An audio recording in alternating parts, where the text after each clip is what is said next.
All right, today I want to talk about a subject that's near and dear to my heart.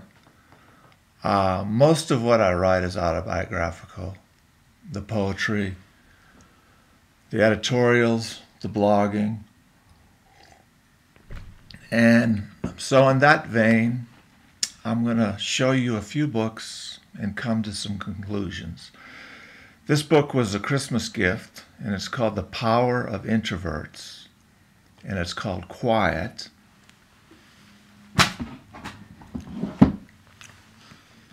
This book is known all over the world, a bestseller in the world.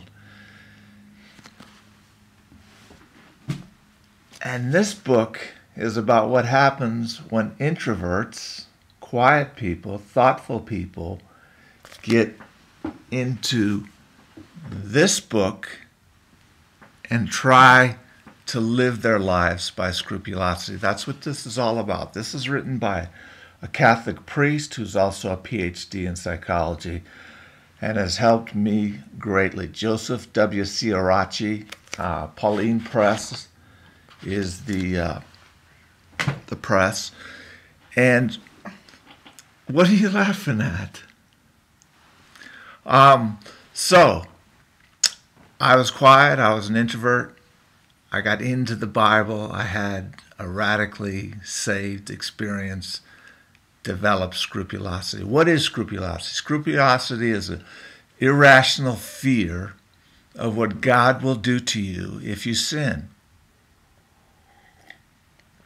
And when that irrational fear talks so loudly inside your brain that you do things to avoid being overwhelmed by this irrational fear of God punishing you, your life becomes smaller and smaller and smaller.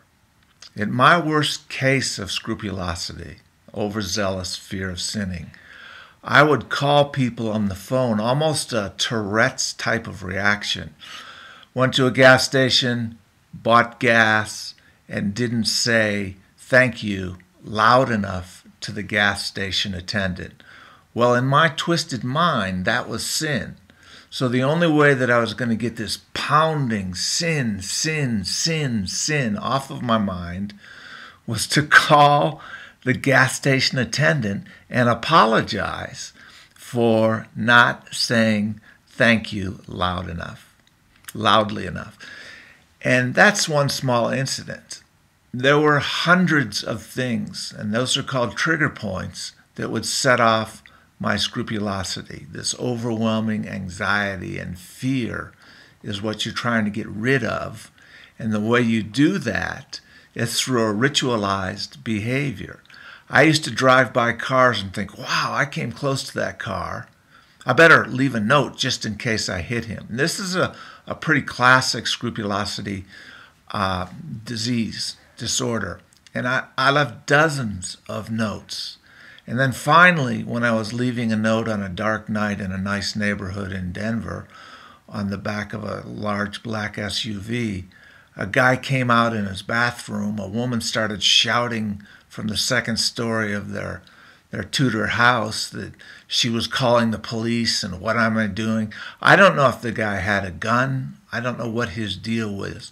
Somehow I tried to approach him and show him an ID, explain who I was. And he said, stay away from me. And ultimately, I must have convinced him that I did in fact have this scrupulous disease. As he examined his car, no scratches, no dents. And when I told a therapist that I was working with, Dr. Hoffman, he said, you are going to get killed if you continue to do this. I've never left another note in my life on a car. Other examples, being in church and having flatulence and being overwhelmed that someone else would smell the flatulence and therefore I would have to apologize, the ritual. There's always the compulsion and then the relief of the ritual. But the thing about the relief of the ritual is it's short term. It's short term and it gets worse. In other words, the next time you have flatulence, the overwhelming need to apologize to those sitting around you is 5 times stronger if you gave in the previous time when only one person was sitting next to you and you only apologized to one person. One of the things that was a great help for me, I was sitting in church, and I don't really go to church too much anymore. I've recently found a lot of, oddly enough, help and freedom in the most ritualized faith, the Catholic faith, on the planet. But there, I because of all my background and because of my history, I realize that I don't have to internalize these rituals. I don't have to own them. I don't have to go by them. So I can go and talk to a priest. I can take communion. I can do confession. And with this, I guess that shows how far the healing has come. And you say, well, Sean, how does this develop? And I'll go back to the books again. Number 1, you have to have the Constitution. I'm not writing these books. I'm not getting royalties for them. They've simply been helpful. You have to have an introspective, thoughtful Constitution. You take that Constitution and you deny the hyperbolic nature of the Bible and take it literally, every line, sentence, without analyzing the culture to which it was preached to, without analyzing the technique, which is called hyperbole. It says a man better be thrown into a lake with a millstone across his neck than cause a little one to sin. Well, that's hyperbolic. No one would be alive now. We'd all be floating in the bottom of the sea. And lastly, this book, which hopefully, if you put it the right way, will help set you free. And there was one particular sentence here. Wow, this is getting to be a long. Okay, here's a good section.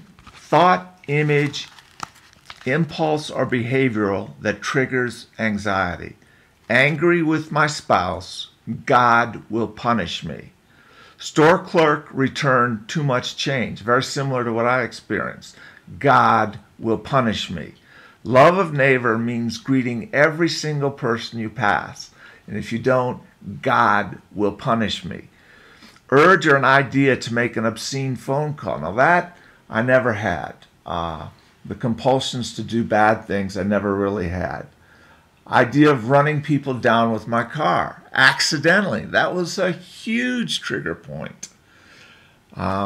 So it's a great book, and the sentence that really changed my life was a simple sentence, and it's called, do the opposite of what you fear. Let's say you're afraid of running someone over and not knowing about it. Well, instead of stopping driving or stopping anxiety, you drive in a city where you pass hundreds of people at lights and at stop signs and just walking along the street and nothing happens. All right, let's say you have a thought of lust, that you lust too much and that you absolutely can't look at any woman at any time, in any way, or God will punish me. And what you do is go to a shopping mall and just simply sit down in a courtyard. Don't rubberneck. Just watch women go by as a baby step to realize that God will not punish me. I could talk forever. We're going on 10 minutes. Thanks very much for listening. Bye.